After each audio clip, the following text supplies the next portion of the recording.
So before Peyton and I get started, just going back from last week, who was on the call last week? Who's been doing their breathing exercise that Adrian showed us? Just raise your hand. Cool. And now keep your hand raised if you've noticed some form of change. Yeah, nice, cool. And did we all do the questionnaire yet, or you go to do that when Adrian sends it through? When Adrian sends it through, sweet. Alrighty. So what I'm going to do now is just quickly introduce you to Peyton. I'll get him to tell his story and that kind of stuff, but I'm just going to start with a quick video that was taken at the start of March. So this is Peyton before everyone can see this, I'm assuming. So this is Peyton doing his 90 kilos for 5 on his deadlift. You're a little forward, but it's heavy. You can just hear Super Coach in the background, obviously, giving him some cues. 3. Come on, 4. You've got 1 more. Yeah, good. Crushed it. The reason I wanted to show you guys that is to set the kind of end context for where Peyton's at now. In that he looks like a strong, young, fit, healthy guy, which he definitely is, and he was that before he came to see us. But like a lot of us, had this chronic, long-term, episodic back pain with sciatic leg pain and stuff going on. So I might just hand over to Peyton really quickly. Do you want to give us a quick rundown, Peyton, of where you were when you first came to see me and a little bit of the backstory? Sure. So I guess the backstory. So I've played soccer regularly since I was 5 years old. Have been a regular gym goer, runner and stuff like that for a good few years. So I like to think that I was quite fit and active and healthy and whatnot. But the past probably 3 years, I've had lower back pain on and off with sciatica running all the way down to my calf on my right side.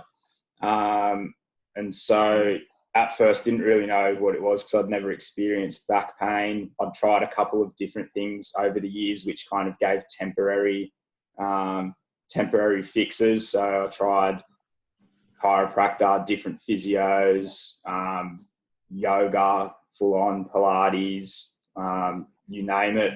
And again, it would be like a temporary fix, but it would always come back and there'd always be like a moment, some sudden movement, whether it was like the deadlift at the gym or I did it once on a rowing machine in an F45 class where it would just seize up completely and I'd literally be almost unable to walk for about 2 or 3 days and the pain would last for ages. And so through people that I know, got recommended to see Duncan at Transcend Health. And when I first met him, he was kind of like, oh, well, yeah, we'll get you deadlifting, 70, 80 kilos soon. I was thinking, what on earth is he on about? Like, I can barely walk up these stairs. Or, like I said before, could barely pick a pen up off the ground. So I've got to the point where I was slowly squatting down to pick things up off the ground because I was too scared to bend over that it was going to kind of get worse. And so, Duncan put me on a program with various kind of strength and functional stretch. I don't really know what you call it, but just a bunch of like variety of weird things with weird names and whatnot. And that was probably 6 months ago after I hurt it really badly in a semi-final and couldn't walk. And it's just progressively kind of gotten better from there. So as you saw, I can, deadlift 90 kilos now, whereas when I first went in there, I think I struggled to lift up 30 kilos. I can walk comfortably now without any pain. I can sleep through the night, which is all good and fine. My mobility, my flexibility has increased. When I go for runs, I notice that I'm a lot quicker than I think I ever have been. I've never been a fast runner, but at the moment I can run faster than I ever have been able to.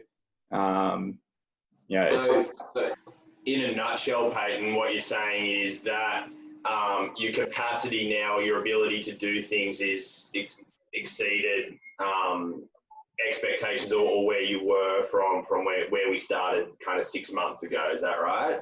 Yeah, absolutely. And kind of in every facet as well. Like I said, I like going to the gym. So I've managed to get back up to a 95, 100 kilo bench press, although not recently because gyms are closed. But from that to, I was struggling to kind of get through the day at work. I've got a stand-up desk at work.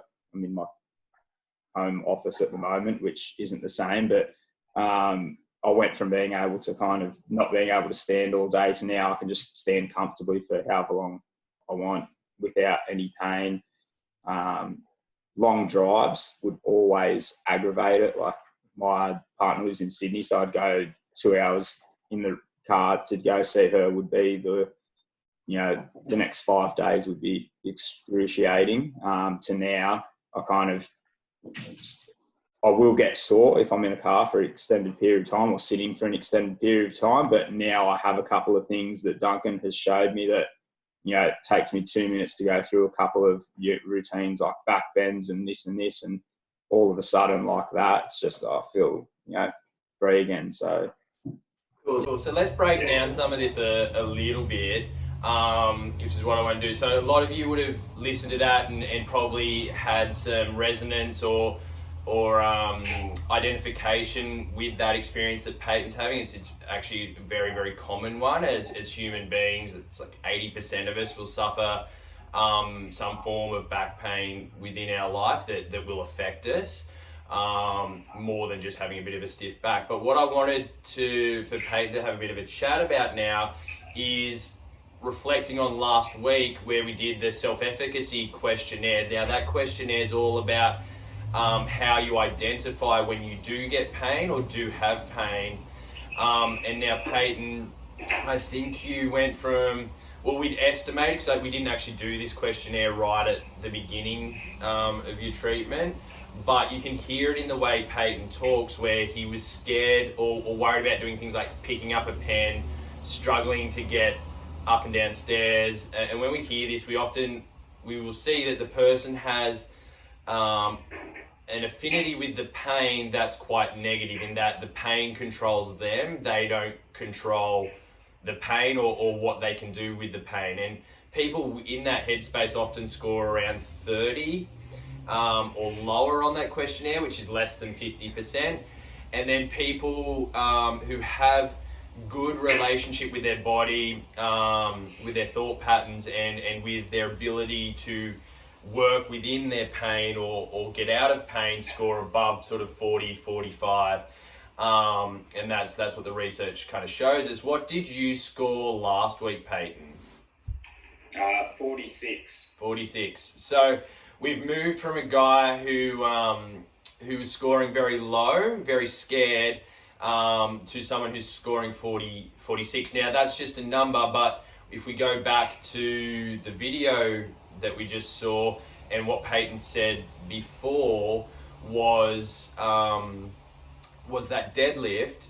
And when he first saw me, he said that, and I remember this session, it was about 4 or 5 sessions in, and I said to him, you got to pick this up off the ground, do a deadlift for me, and it was 25 kilos.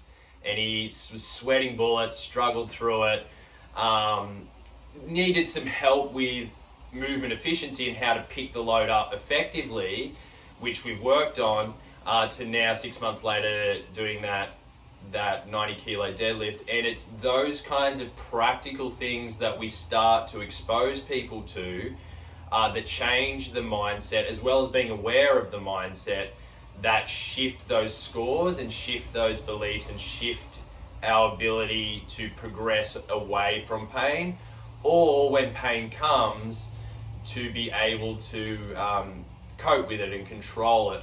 So from that, Payton, I guess, how do you feel, and this might be a good time because a lot of you won't really know, is with Payton, he actually messaged me, on Thursday, I think it was? Yeah, Thursday, and he tweaked his back a little bit, okay? And now you might be thinking, well, you didn't fix his back pain. the thing I would argue, and this is what I tell most patients, if you never get back pain again, then don't buy any lottery tickets because you've used all your luck up. All right? But now Payton's just had a little bit of a tweak in his lower back last week. Do you want to just quickly go over how you've approached this episode of back pain, Payton, compared to last episode, and how you feel about it now? Yeah, for sure. So yeah, I suppose the one thing to take from this is that I haven't turned into Superman doing this program, and it's not like I'm never going to get back pain or I haven't gotten back pain. I think over the course of the 6 months that I've been seeing Duncan, I've probably had some kind of little tweak or twinge in my back, maybe 3 times or 4 times or something like that. But the big difference between now and previously is previously I'd be 100% out of commission for a week and would be stressing and panicking and thinking, oh, my back's messed up. I'm, ruining my spine long term, this and that. But with the other day, I messaged Duncan after tweaking my back the other day, and it was a different kind of pain to what I'd experienced. It wasn't completely in my back. It was more so around my tailbone, in my glutes and whatnot.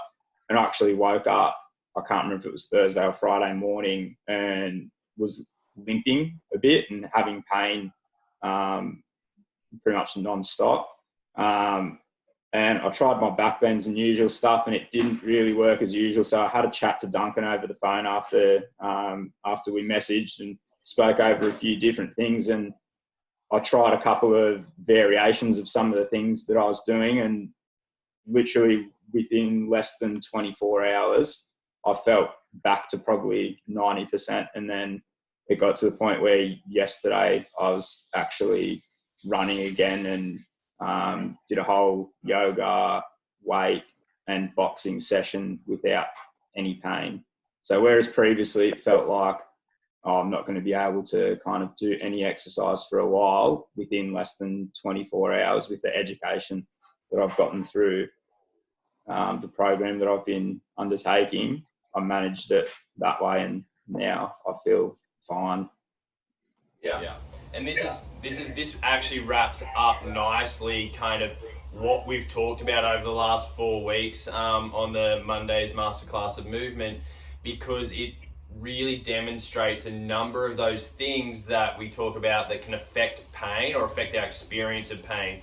One is self-efficacy, or our belief in ourselves and what we're experiencing for it to change, and our ability to change it. So you can hear that Payton now has more education, more understanding about his experience, his body, and then how to go forward and practically change it. Now, we heard him talk about some of the exercises that he's done, and this is a big thing, is Payton's program is different to the other people's back pain programs and stuff that we do. It's individualized and progressive.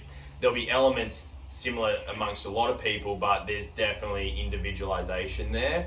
And he then knows, even when the pain's different, that he can start to take control. So that's the self-efficacy, the ability to trial different things, ask questions and find solutions, and you have the power. So that's a huge thing. The other part of it is the one I talked about a couple of weeks ago, which is the therapeutic alliance, or the relationship between health practitioners and clients or patients. And like Payton said, we've got a good relationship that we've developed where he trusts me. I also trust him that he knows what he's going to do, so he doesn't need to be micromanaged.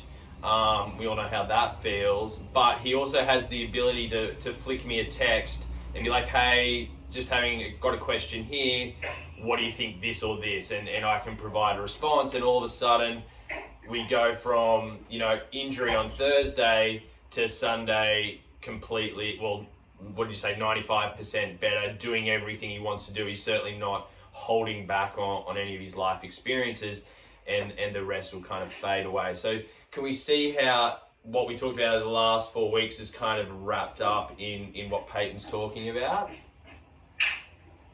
Just give me a thumbs up or a nod or a thumbs down. Yeah, nice.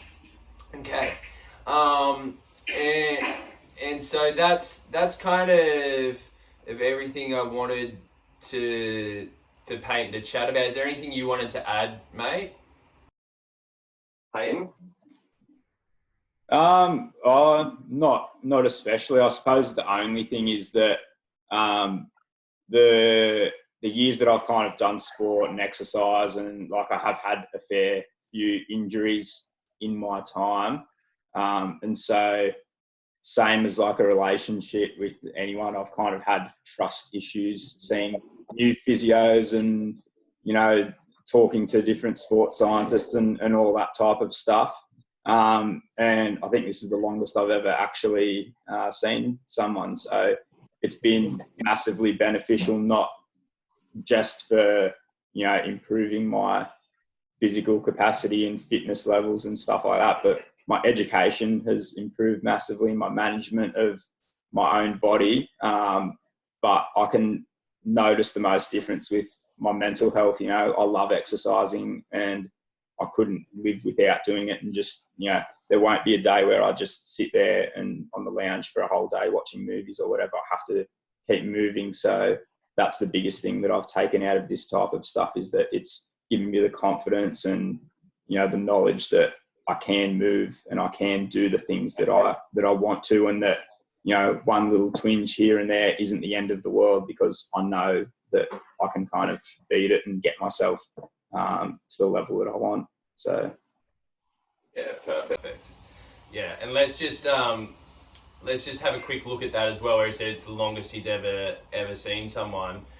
That's also not him coming to see me twice a week for this exact same treatment. So I'm not cracking his back twice a week, every week, doing the same thing with him not progressing. It's actually him coming in, doing his work, getting some feedback where he needs it on his own program, and every couple of weeks we progress things, reassess, and he gives feedback on what he wants to work on next. Now actually a lot of Payton's work doesn't evolve around his back pain. It evolves around improving his pull-up or improving some other performance aspect of his life and things. So we've really transitioned, and now he's very much in the driver's seat, and we're just there offering support. So with that, we're pretty much good and done for time. I will stick on the line for anyone that wants questions afterwards for about 10 minutes.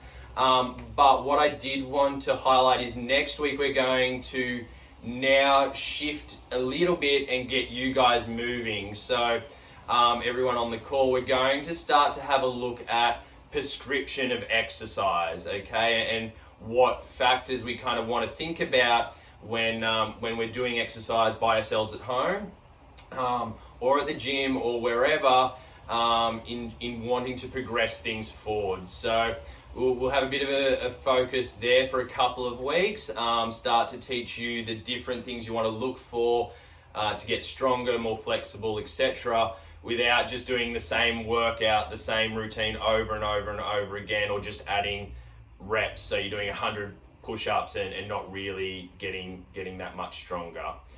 So that's what you can look forward to next week. Does anyone have anything they want to finish up the call on? No. Clear as mud. Happy days. That's what we like to hear.